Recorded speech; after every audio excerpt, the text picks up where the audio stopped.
Welcome to my channel. Today I'll be showing you how I made this delicious okra Ogbonno soup. So stay tuned. Before we get right into business, here is this security camera I got for my daughter and I call it peace of mind. I get to monitor her when she's sleeping, if I'm in the kitchen, if I'm in the bathroom, if I'm studying, and it's peace of mind indeed, because right now she walks, she crawls, and it's be very dangerous for her to fall off the bed when she wakes up. So it helps me monitor her no matter where I am in the house. So I recommend 110%. Over here I have my pepper, okra, my grounded crayfish, whole crayfish, gizzard, iru, locust beans, mackerel fish, stockfish, ogbonno. I started by boiling a reasonable amount of water in my cooking pot. So after that, I generated stockfish from the water. Jokes on me, I'm just kidding. I put my stockfish in the boiling water. I had a guest in my kitchen. Guess who? My baby. And she entertained me. She was eating plantain. I don't know, I just find this video funny. So here's my food processor. A very essential in my kitchen, and it saves my time. What I did was to use it to blend my okra instead of using my hand or grater. So within 2 seconds I was done with that. The only thing I had to do was to wash my food processor, and it was not even stressful to wash. So here is my onions. I added it to the boiling stockfish. Why I started with stockfish is because stockfish is very tough. And after that I proceeded to add in my gizzard, and after that I also added the mackerel fish according to their tenderness. That was how I added them. I love the taste of pepper soup spice in okra soup, so I added some amount to the boiling stock, to the boiling animals.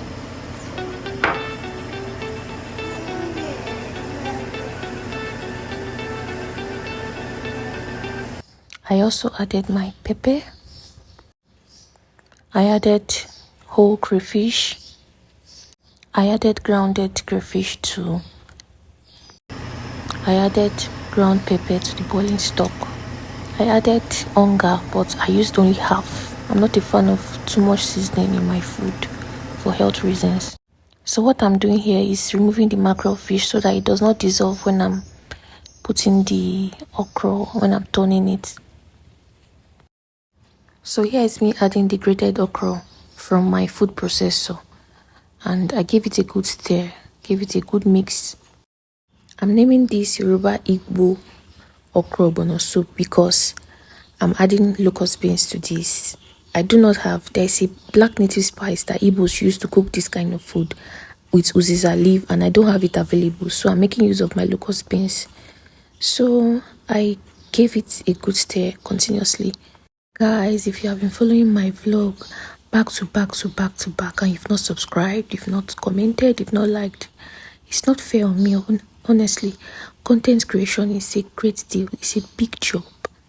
I just want you to support me. Kindly hit the subscribe button, drop your comments, let's connect, support me. So I added the locust beans. So I added a tint of ogbonno. I wanted to make the ogbonno very little in this preparation. So as I was saying, guys, kindly support me. I want to buy Jeep for my daddy. Okay, I want to buy Jeep for my daddy. I want to fulfill my promise to him in my mind. I've promised him in my mind that when I hammer, I will buy him a Jeep. And am I not fun to be with? So I added my palm oil, very little, for health reasons, obviously. Now, here is a secret. I grated some amount of onions to the final mixture. Onions and ogbonno gives a very good flavor. And guys, this is the semi-final outcome. And the final outcome goes to me adding the mackerel fish as the last part so that it does not dissolve. And I gave it a good stir. Guys, trust me on this one. My husband beat his tongue when he tasted this soup. So these are my creations. I made them from plastic bags, and here you go. That's a table mat, and that's a skipping rope. I kid you not, I use this to work out almost every day, and it is very strong. So on this day, I went to a native market to have my sewing machine serviced. That's my machine over there on the floor, and it was revived again.